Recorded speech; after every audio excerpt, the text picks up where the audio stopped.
Welcome to the show. I'm so glad that you joined us today because our conversation is not going to be easy, but very important. And I'm delighted to welcome Keith Brown to the podcast, to the show today. She says she's never done a podcast before. This is my first. Well, this is exciting. You are the author of a book called Counterfeit Culture.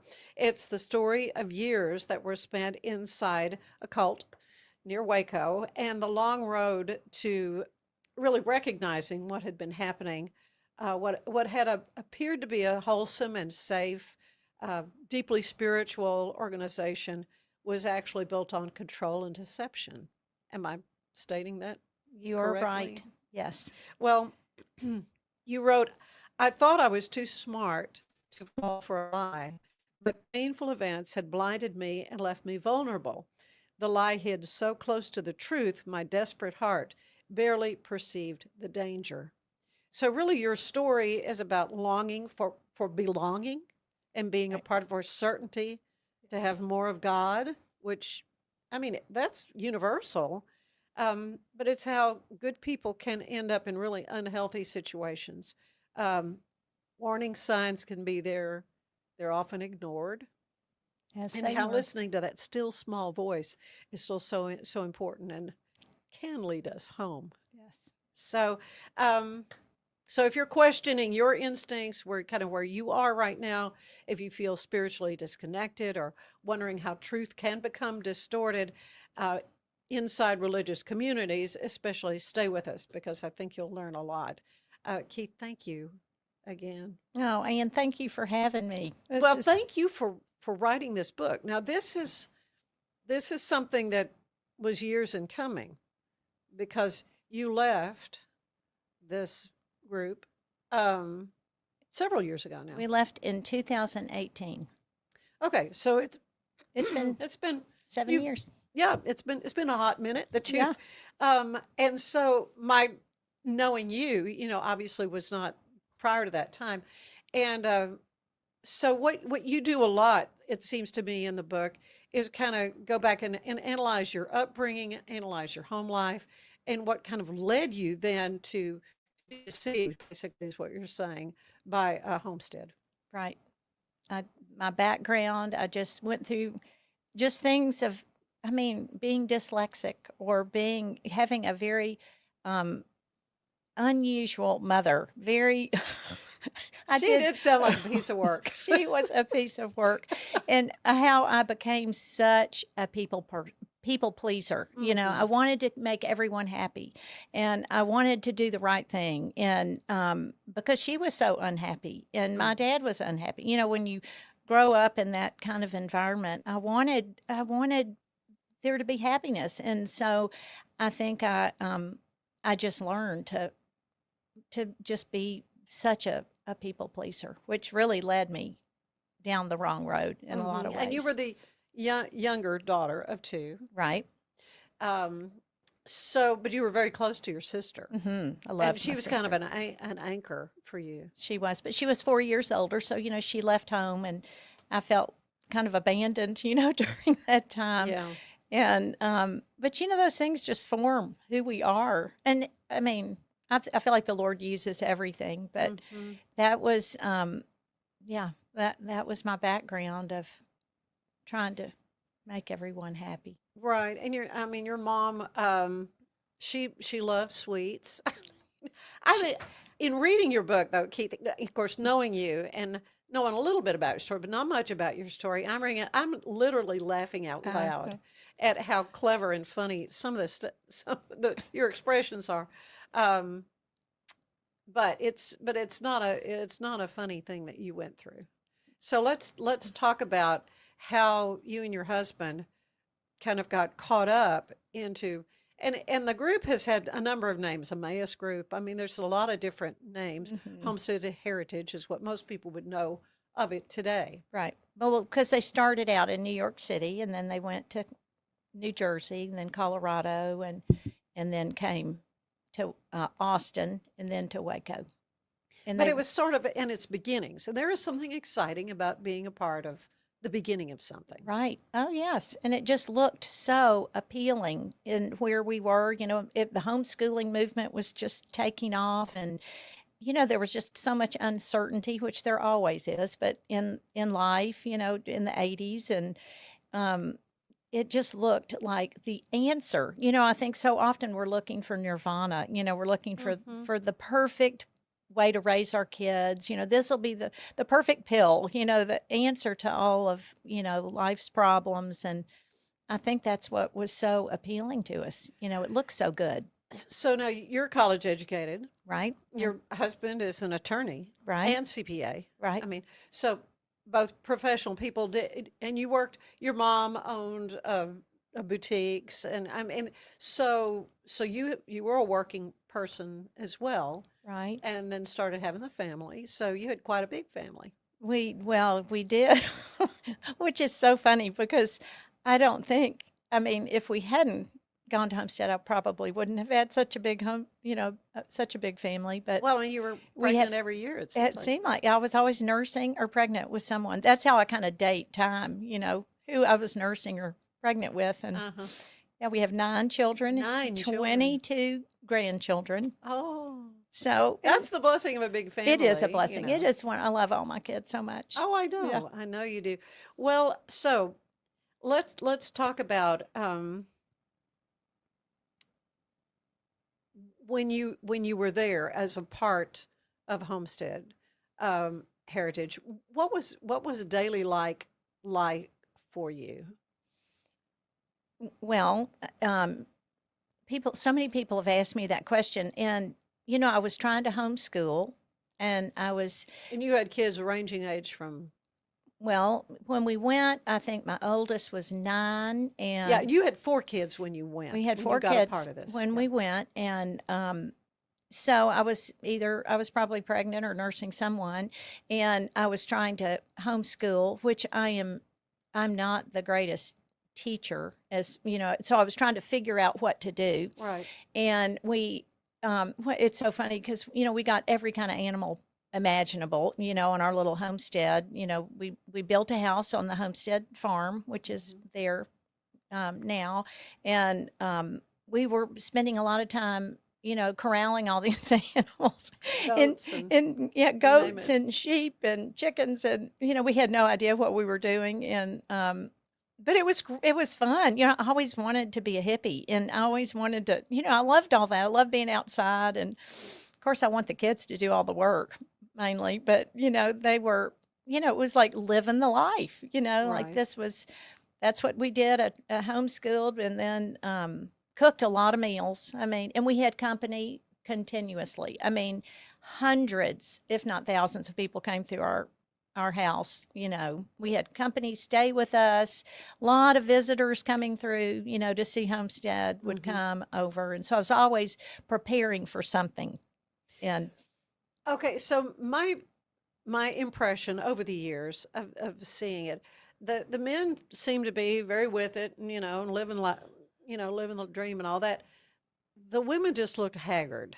right, Did not cut their hair, did not use makeup. It was very, very much, I don't know, and not that that's the be all, and but knowing you today and how chic you always look so put together. Your mom, that was her stock in trade, was. yes.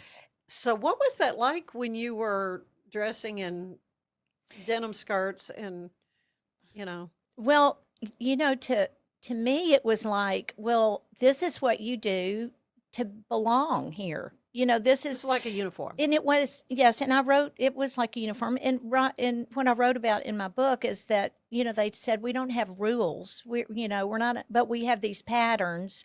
And the women, this is funny, but they always said, well, like in birds, it's always the woman that is more like not colorful. It's the Oh, male, right.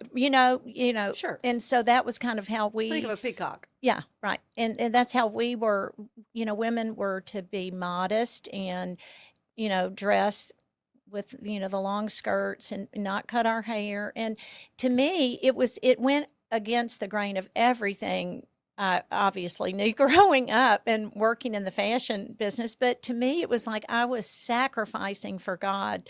And, I was like willing to do that. Yeah. And this is what you did to belong. Hmm. So, And your husband Curtis, he was very much a part of this. It wasn't like you were kind of driving the train. oh no, mm-mm. We were in it together. Is that Hmm. what you mean? Like, Right, as far, right. right. Yes, we were, Okay, so you had a longing, an unmet longing that right. kind of led you in this direction. Uh, didn't really grow up in the church per se. I mean, you had some spiritual experiences that were Right. profound Right.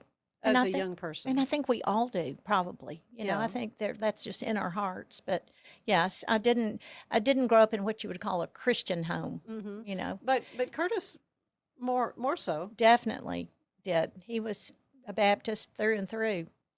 which I'm sure pleased your grandmother, right? Oh, right. Yes. but but anyway, so what was it with this other than the stability and the whole utopia kind of promise that ended up not really panning out? Well, Curtis is an attorney, and Hmm. we basically met them um, at a time where they didn't have an attorney or any kind of legal advisor or Hmm. whatever, and in the group, and so he was trying to help them. I mean, I think Curtis is a real. Um, he's a servant, and so he really wanted to help them, and I think we just our eyes, when you're really we were really brainwashed. I mean, I have to back up a little bit Hmm. and say that, we knew things were not right, but when you're in a situation like that, it's like you just close your eyes to it because you want to belong. So you just kind of Hmm. take whatever is handed to you and say, well, okay, and you kind of keep moving.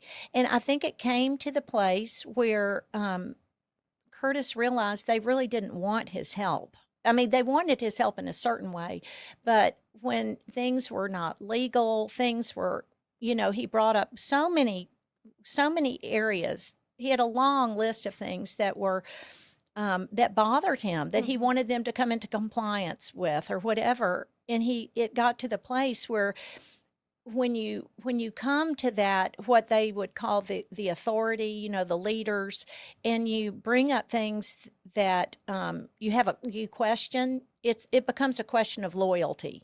Like, Hmm. oh, you're not being loyal, you're not trusting Blair, you're not trusting the leadership, and so they turn it all back on you. So they started to do that with Curtis, and he realized eventually, he just said, they really don't want my help. They Hmm. really just want me to be loyal to them. And he just couldn't, there were too many things that were wrong. Right. Too many people were getting hurt, and it just wasn't right. So that was the final straw. So you mentioned Blair. Is that his first name? Blair Adams. Adams. He All was right. the founder. He is deceased Yes. now. There are other people in charge of it now. Uh, Before we go any further, I think we need to define what is a cult. Now, you refer to it as a cult, and my understanding, certainly after all the Branch Davidian stuff and all the reporting over the years, that there are certain hallmarks of a cult as opposed to Orthodox Christianity. Granted, there's lots of interpretations of Scripture, and that's why we have so many denominations. But it's still overall Orthodox Christian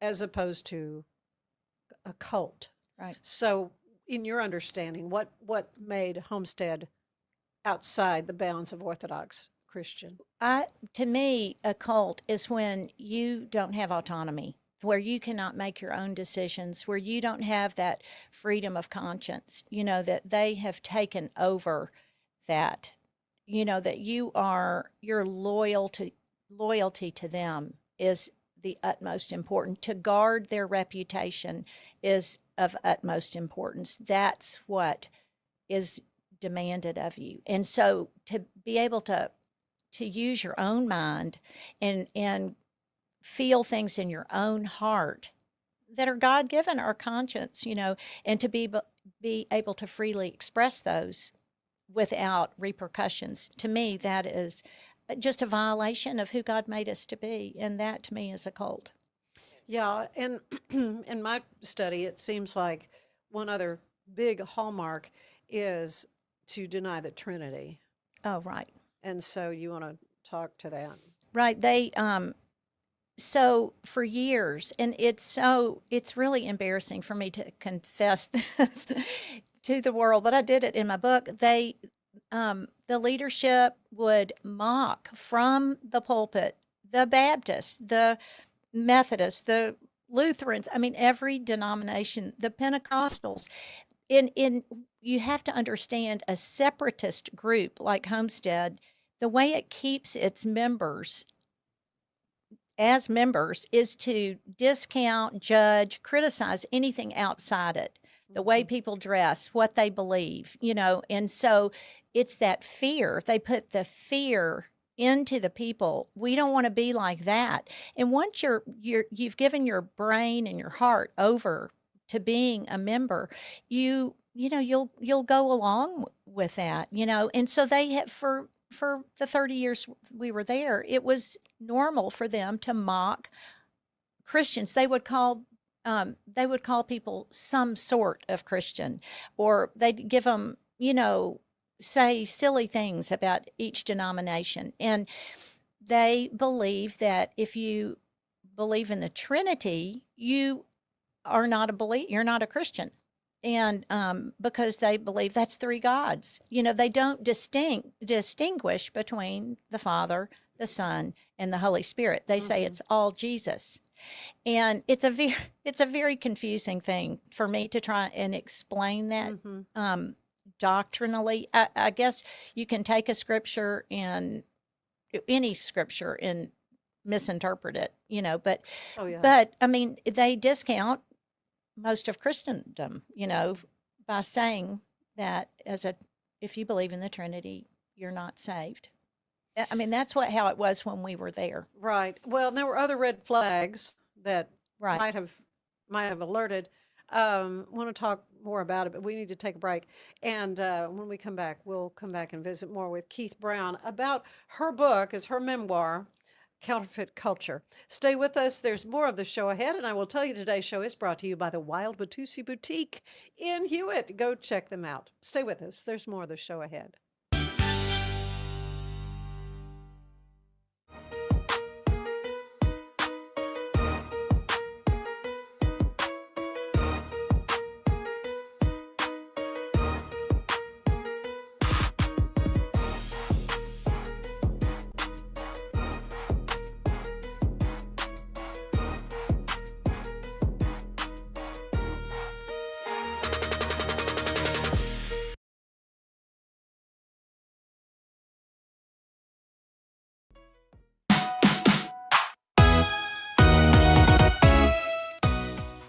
The City of Temple is inviting residents and visitors to lace up their skates for a new holiday attraction in downtown Temple with the opening of the Rink on the Rails, billed as Central Texas's largest outdoor ice rink, made entirely of real ice. The rink opened last Friday and will operate daily beginning at 11 a.m. through Sunday, January 4th.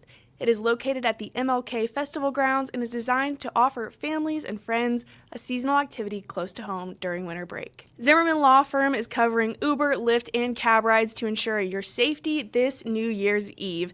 They are proud to present their free holiday ride-sharing cab program that rewards your good behavior. So, if you plan on going out and drinking over the holidays, make the responsible choice and take an Uber, Lyft, or cab ride home, and Zimmerman Law Firm will reimburse you for that ride. They are working to make our community safer and help everyone get home to celebrate the new year. I'm Elizabeth Riley with Act Locally Waco, and I will see you later.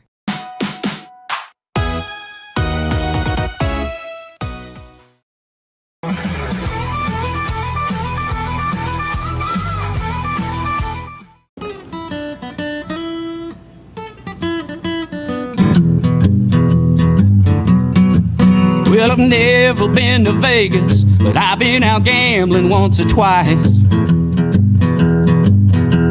Could consider me outrageous, 'cause I can raise hell to paradise. Never been to Vegas, but I've been out gambling once or twice. Well, I've never been to jail, no, but I've been detained a couple times. Never jumped no bail law, but I've jumped a fence in a high line. Never been to jail, no, but I've been detained a couple times. Never been to New York, Newport, or Honolulu. Never been to Detroit, Shreveport, or Timbuktu. Never been to Vegas, but I'd bet it all on you.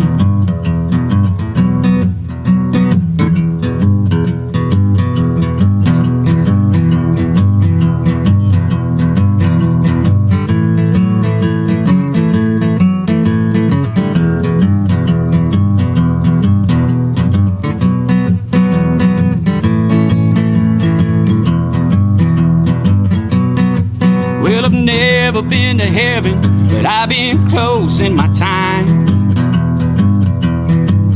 Might roll me a 7, come 11 when the stars align. Never been to heaven, but I've been close in my time. Never been to New York, Newport, or Honolulu. Never been to Shreveport, Detroit, or Timbuktu. Never been to Vegas, but I bet it all on you. Well, I've never been to Vegas. Never seen the lights out on the strip. Never been to Vegas. Loving you's all I need to keep me hip.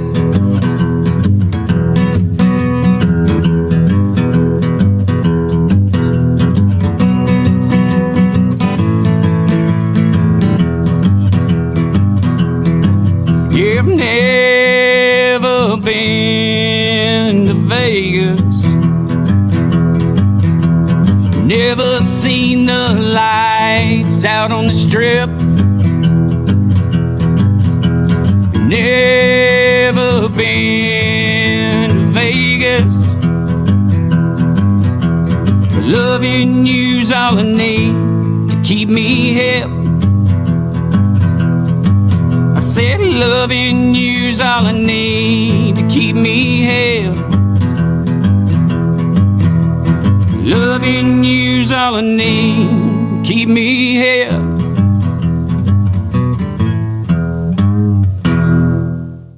Unlock a world of convenience with Mully Box, your one-stop solution for personalized subscription boxes delivered right to your door. Each box is tailored to your tastes. Mullybox.com. That's MULLYBOX.com. A big thank you to our sponsor, Fox & Co. Bakery. Check them out for delicious baked goods and your catering needs. And we're back with Keith Brown, who has written a memoir. It's called Counterfeit Culture, and it was about the more than 30 years that she and her family spent at Homestead Heritage, which she refers to as a cult. And according to the definition, yeah, it is pretty much. So when did the facade start to crack? When did you begin to see there were issues with what you were living and what your kids were experiencing? And I do want to talk about your son. Right. Yeah. Well, things for me started to, it's almost like when you're in a situation like that, it's the bubble has to burst somehow, and I think it did that for me when the founder, Blair Adams, he got very angry with Curtis, and there was no explanation for why he got so angry with him. It didn't make any sense to me. because Curtis had always really tried and been so loyal. And then we had bought their land for them. We had, we had really given ourselves. You did devote your treasure We and your did. time and your talent. I mean, untold thousands of dollars worth of legal and CPA advice your husband gave, but you use the proceeds from the sale of a house in Dallas to buy the property We out bought there, that property for hundreds of them. acres. Right. 300 Yeah, acres, I something like think. that. And so we really did enable them. And we really thought we were doing that for God, like we were willing to do that. Right. And God is so good. He's been so good to us. So, but it was like when something happened, like I saw Blair as, it was like almost like a vision. And I wrote that in my book. It was like I saw him as the wizard in The Wizard of Oz when Toto was pulled back the curtain and he was, pulling all those levers and the Yeah. smoke and the, booming and everything. And they were all scared to death. And it was like he is just a person. He is a hurt person himself, and he is hurting other people. And it was like so clear to me that this is not right. This is not right. So many people I knew there have their families were ripped apart. Their kids were flung out because they didn't want to join. And it was just the treatment of people, and it hit me so hard that this is not what I would call a church. I mean, this is not where you build one another up. This is tearing people down. Yeah, you're referencing the shunning. Yes. And so you have 9 kids. Right. Are some still there? 2 are still there, but they're not in Waco. They're at a satellite communities. But you can communicate with them? Yes. Now, when we first left, we didn't see our grandkids or see them for, a couple of years, maybe going on 3 years. It was, I mean, we saw them. It's just awkward. We wouldn't be welcome, to go to their homes or, just the relationships became so strained. And that is just that's evil. yes, it was. And we did that to our son, Jonathan, Right. who I right. Yeah, right. That you talk about him right off the bat. right. That the lives that were kind of pre-planned for your kids didn't really take into account who those individual people are. Exactly. Yeah, you cannot expect that you're signing this paper, this oath, basically committing that all your children, grandchildren are going to be a part of this. And then what do you do when they don't want to be? Well, you just you separate yourself from them. And that is not what God wants us to do with our families. I mean, we're to nurture and love our kids. And I have to say, sadly, we rejected our own children, or our own son, Jonathan, when he left. And it's a shameful thing, Yeah. But it happened to so many people. But that relationship is mended. Oh, it's great. It's a great relation. I was just there with him. Yeah. Yeah. Yeah. Which is just a testimony to God's goodness, that any of our kids would love us like they do. It's amazing. Well, I mean, in the first forward, I guess, saying you were afraid you'd ruined your kids' lives, that you'd wasted 30 years. And, so how are you now seeing that the Lord is restoring these years? Oh my goodness. Well, just sitting here with you isn't a big example of just the friends that I have. Yeah, I think you were worried that you were not going to have any friends. Well, because you were made to believe this was just all you had. Yeah, well, and that's the thing, especially young people that are there.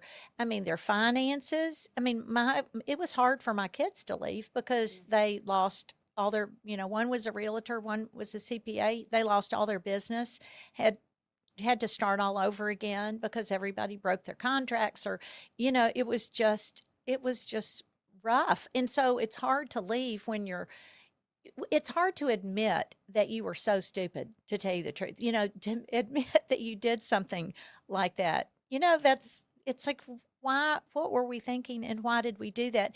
So I think that's part of it, was hard to admit. And then I thought, well, I don't have any friends. I was just really concerned that I wasn't gonna, nobody would come to my funeral. I mean, and my brother-in-law said he would come.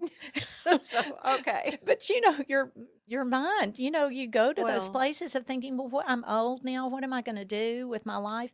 And God has filled my life up to overflowing. yeah. Well, so what was the hardest part about beginning again?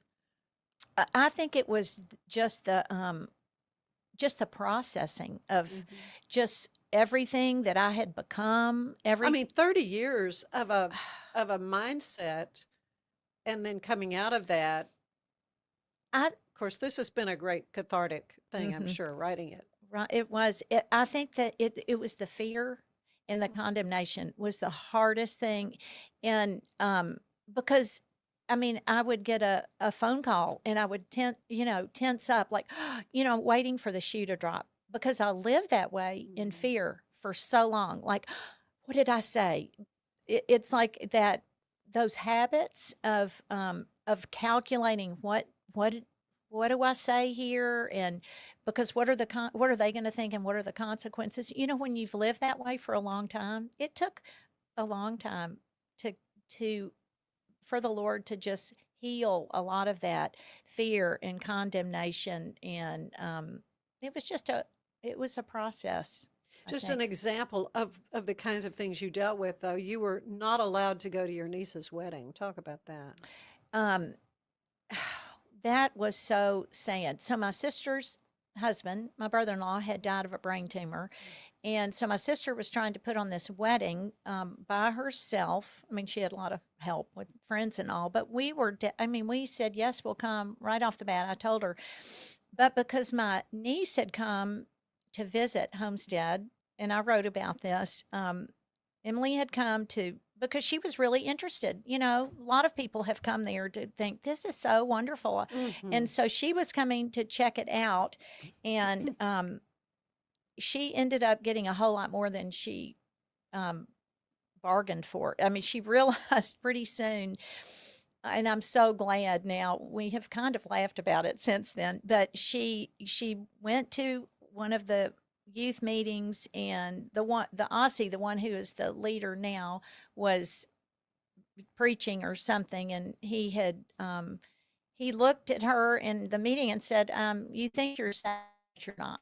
And she was, I mean, she'd been a missionary and had been all over the world, and it was like, what, and it just turned her completely off, and anyway. So because and then she left. She was going to stay for a while. She wasn't there that long, and Hmm. so several things had happened with her. My daughter and her husband went to visit her in Memphis and had gone to their church, and the Sunday school lesson happened to be about cults, and that offended, them, and just it was like she got on the bad side.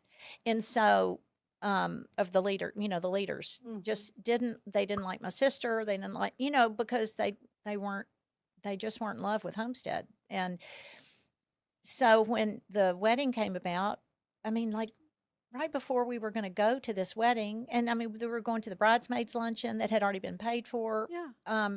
That this Howard called at one of the elders called at midnight and said, "You're not going to that wedding." And I was like, I mean, it was probably just one of the hardest things for me to have to. And so I called my sister and lied to her basically. I covered for the leadership. Right. Yeah. Like you do. She knew all along the Right. truth. They just Right. did not like her, did not want us to be there. They were kind of punishing us and punishing her, and we didn't go. And it was so sad, and I regret it Yeah. that um we didn't have the integrity to say, "Yeah, we're going." Yeah. You tough it. We're going. But Yeah. Yeah. Yeah. You're kidding, right? yeah, and so Mm. but that's how it was. But wasn't that, one of the big catalysts that kind of helped you It did help in me. this Yeah. decision? It really did. And it broke my heart so deeply. And but it was one of those. bubble bursters where you Mhm. think, this not right. This you can't control people's lives like that, and judge other people. They're not God, but they did act like it, that they knew better that, we shouldn't go because these people have fallen out of favor. Well, and I can't help but think that, well, if she hangs around with those outsiders, then they Right. might leave. Exactly. Hello. Yes, and they have done that many times. People Yeah. have gone to help people outside and they'll pull them back Yeah. because they don't want them to be swayed in any other direction. Okay, so if someone out there is feeling uneasy in a spiritual or relational environment and can't really put their finger on why, what would you want them to know today? Um, I would want them to really listen to their heart, to really, trust what they're feeling, and to spend some time examining what's going on in their heart, and and to really really think about why do I feel this way? What is God speaking to me somehow? Or um, yeah, to really know that. I mean, the answer is really in here.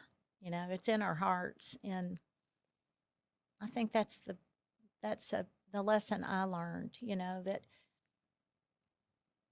we'll be guided if we'll listen. The right way. Hmm. As you look back now, what does freedom and authentic faith mean to you today? Mm, it just means everything. Freedom. I mean, I think we try and make God and religion so complicated. All these rules and regulations, and if we do this, this will happen. And it's like so simple. God loves us. He created all of us for a purpose. From it says before the foundation of the world, He created us for a purpose. And it's so often, I mean, I spent 30 years not living that purpose, but it's never too late. It is just never too late in God. And I just feel like that freedom wherever we are in our life, it's never too late to just simply come to that place where we realize and we know without a doubt God loves us and He's in control. There's nothing we can do to change that. And I know that sounds so simple, but it really is, Yeah. And He's got good things for us. And it's not like He's waiting to hit us over the head, freedom, it says it was for freedom that Christ set us free. Mhm. And how much more simple is that? But it's the freedom to love Him and to listen to Him and to read His Word and let Him guide us. And Something that has always been a passion for you from even before the time I think you were involved with Homestead Heritage, and that's in the plight of the unborn mhm, and in pro-life causes. And I got to know you better through Council for Life, where you right? served as the board president. Mm. And I'm thinking back when you were in that organization, I wouldn't have any friends. Well, you've got a That's tribe of some wonderful women through Council for Life. But let's talk a little bit about that and what that organization has meant, and how the things you've learned, kind of translate to your passion for helping women in unplanned pregnancies and things that support life. mm. In light of my experience at Homestead. Um, oh, I don't. The Lord put that in my heart when I was pretty young Mm-hmm. to love the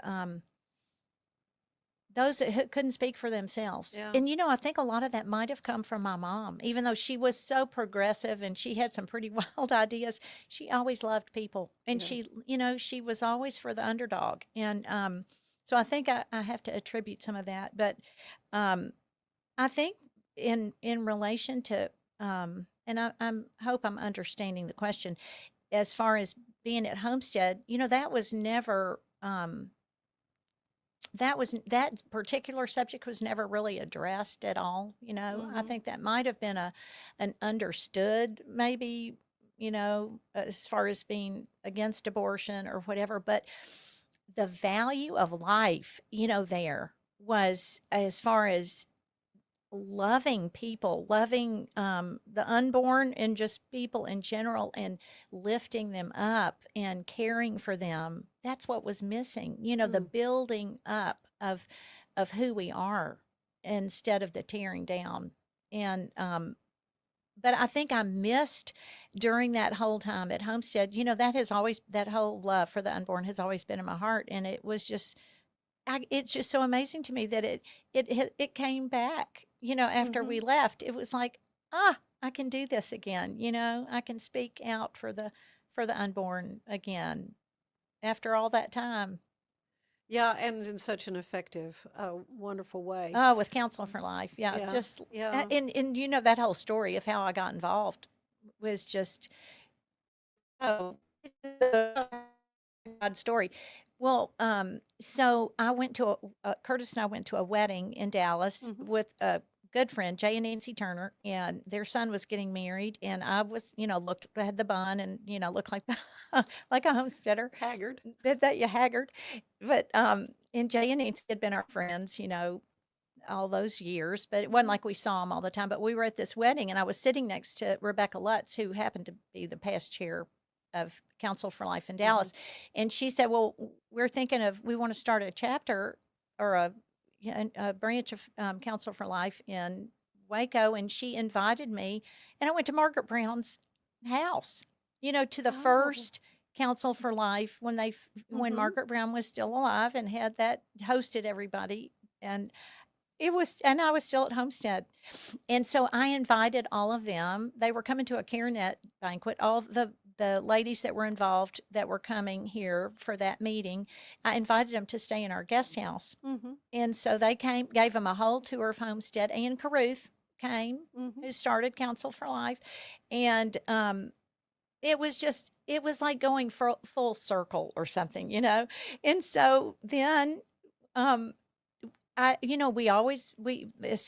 first thing I went to that we left Homestead the day before, the next day was the Counsel for Life luncheon in Dallas. In Dallas. And I'm sure that's quite I went to a production. And Nicole, what's her name, sang "My Redeemer Lives," and I just sat there and cried and cried, and it was just and people, I saw people that I'd known for so long, and somebody came up to me. Well, you remember the Junior League of Dallas. It was a kind of a different life. It was a whole different life. Yeah. But I saw all these people. Somebody came up to me and just prayed for me, and like real quietly, but in the middle of that throng of people, and it was like the Lord just started knitting.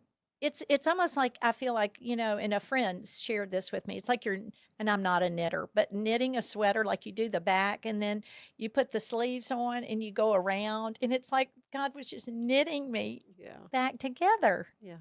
With Counsel for Life, with friends, and it just God's so good to us. He is. And this has been a part of that mending process, writing Counterfeit Culture, your memoir. So how can folks get a copy of this? Well, it's on Amazon. Okay. So that is, unless they want to come over, I have some in my car. Well, I'll tell you, Keith, and again, when you said you were dyslexic, I thought, oh my God, I would never dream, because you are a gifted writer. Well, you're so sweet. I would have never thought that. I have to tell you a funny story though. When I was little, my mom would read the New York Times, the Sunday Times, from cover to cover. It would be spread out all over, and she would have me read the New York Times book reviews, and she would have me copy them. And I hadn't thought about that in a long time, but interesting. Isn't that funny? She had some interesting ways of, putting things into my life. But I always liked to write, but I never would have thought of myself as a good writer. But I think it was healing. It was just a healing journey to put all that have been 1,000 pages. I have so many stories. I'm sure that's true. I'm sure that's true. I highly recommend it, though. And it's certainly here in Central Texas. We just got through the Thanksgiving holiday when it's all opened up to the public, and this facade Mm. is, and there's a really dark underside that people need to understand. Right. And the people, the members, the people are so sweet. It's not, I don't want to hurt people, Right. at all. I mean, I love those people. I mean, Mhm. and I was one of them, that's the thing. But I feel like God just has to be said when people use his word in his name, hurt people, and that's and there's a lot more, that we could talk about. But Well, I appreciate your transparency oh, in sharing your story, because it is important that people understand the truth and discern, what is a lie. So right. thank you. Oh, thank Thank you you so so much. much, Keith Brown. I appreciate you. Stay with us. There is more of the show ahead. Don't go away.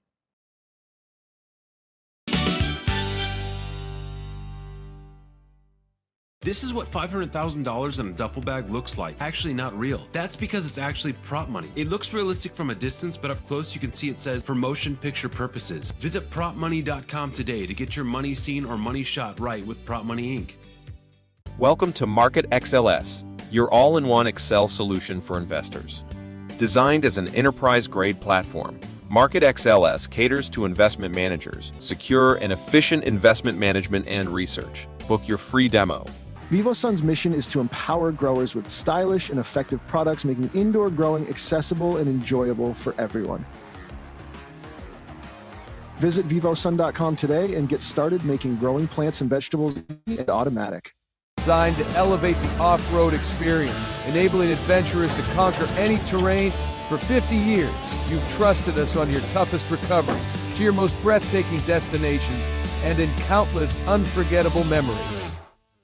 At Covers and All, we've revolutionized protective solutions with cutting-edge, customizable covers, tarps, and curtains. We deliver premier protection at affordable prices and express shipping.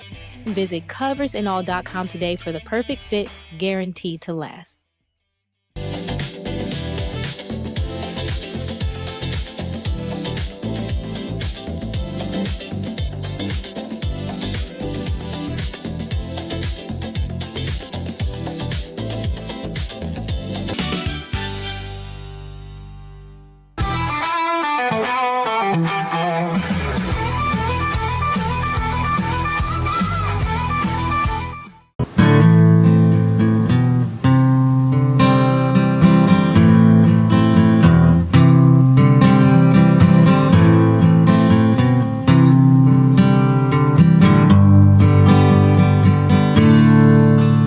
Well, you run me over time and again, and I stood back up and let you back in, and you wonder why I didn't let go. Well, the last time I stayed out all night and I didn't come home 'cause I don't want to fight, and you wonder why. You just don't know. Just don't know how your words can hurt me. Just can't see why I'm leaving you there. I'm not trying to be the one that holds you anymore. You might see me again in a memory. You might find another tear in your eyes, but I won't be the one that holds you anymore.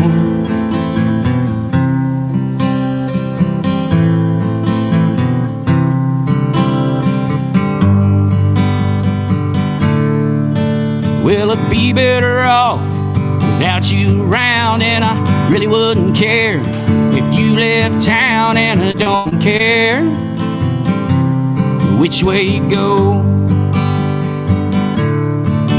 Well, the last time you had my heart, you threw it in the street and you tore it apart, and you wonder why.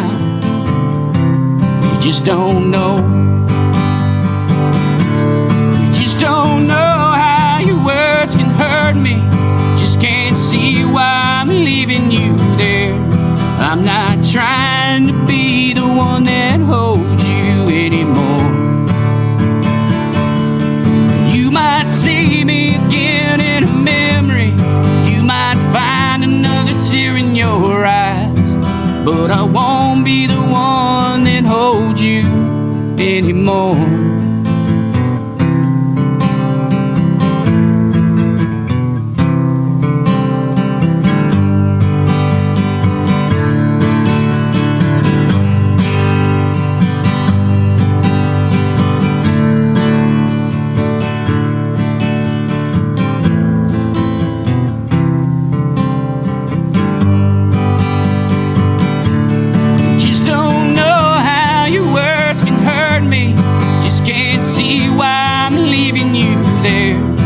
I'm not trying to be the one that holds you anymore. You might see me again in a memory. You might find another tear in your eyes, but I won't be the one that holds you anymore. You might see me again in a memory. You might find another tear in your eyes, but I won't be the one that holds you. No, I won't be the one that holds you. No, I won't be the one that holds you anymore.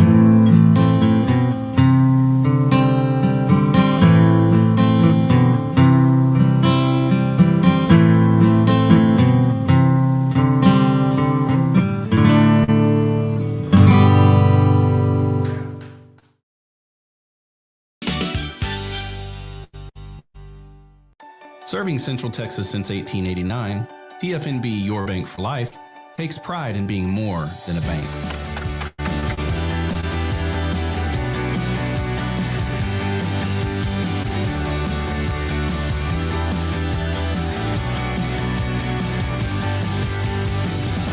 At TFNB, we remain committed to these principles.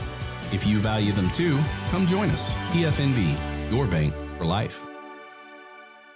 It's football season, and we can create your outdoor tailgating spaces that is actually a part of your home. Bifold doors that tie in the inside and the outside, and you can gain anywhere from 1,000 to 5,000 square feet living space, all while taking in the big game, poolside.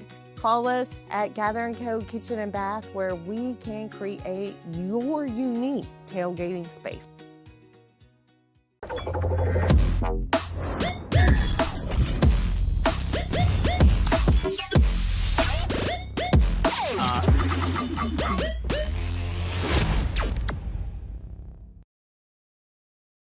With Ease US, make studio quality voiceovers for your videos online in over 149 languages and dialects. Never been easier to create professional grade videos and voiceovers. Try it today at easeus.com. That's EASEUS.com. Ease US. Hey Waco, meet your new favorite email. It's called the Waco Buzz, the local newsletter that skips crime and chaos and gets straight to the good stuff. New restaurants, hidden gems, weekend events, and stories that make you proud to call Waco home. It's quick, free, and written by people who love Waco as much as you do. Join thousands of neighbors who already start their mornings with the Waco Buzz at thewacobuzz.com.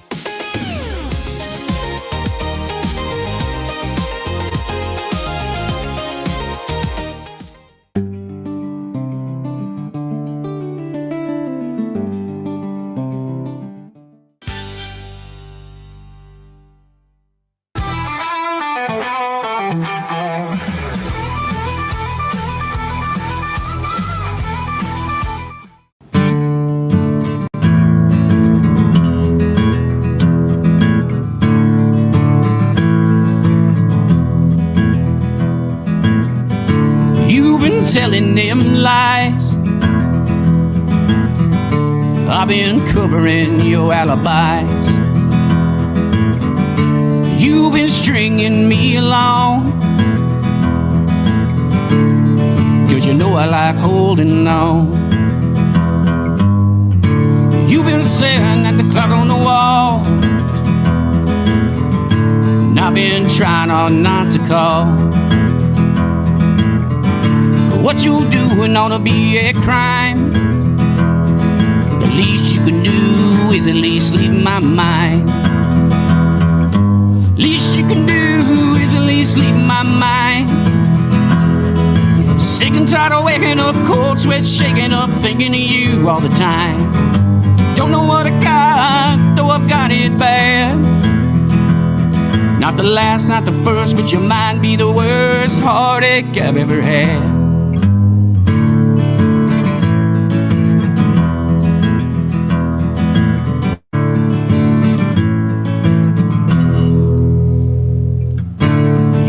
Calling my line again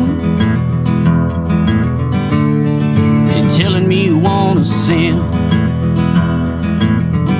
You know I love when you talk that way. Been waiting to hear it all day. So if you throw the white towel in, yeah, go on and you leave him. Then I'll meet you right on time. But if not, at least leave my mind. Least you can do is at least leave my mind. Sick and tired of waking up, cold sweating, shaking up, thinking of you all the time. Don't know what I got, though I've got it bad. Not the last, not the first, but you might be the worst heartache I've ever had. Least you can do is at least leave my mind. Sick and tired of waking up, cold sweat shaking up, thinking of you all the time. Don't know what I got, though I've got it bad. Not the last, not the first, but you might be the worst heartache I've ever had. You're not the worst, but you're the first heartache I've ever had.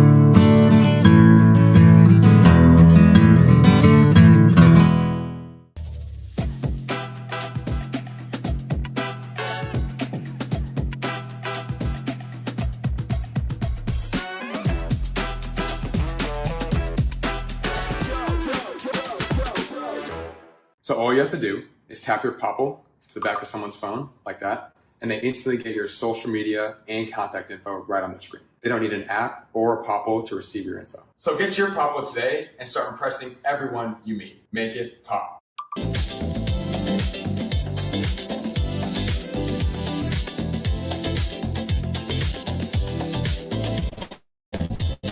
Football season, and we can create your outdoor tailgating spaces that is actually a part of your home. Bifold doors that tie in the inside and the outside, and you can gain anywhere from 1,000 to 5,000 square feet living space, all while taking in the big game poolside. Call us at Gather & Co. Kitchen and Bath, where we can create your unique tailgating space. Overwhelmed by your inbox? Clean Email is here to help. Organize, clean, and manage your emails with powerful automation tools. Say goodbye to spam and clutter and enjoy a stress-free inbox. Try Clean Email today at cleanemail.com. Our patented handles were launched in 2018. We continue to push the boundaries of strength training. Join us in making your training more natural and effective. Visit Engels90.com to learn more and revolutionize your workout.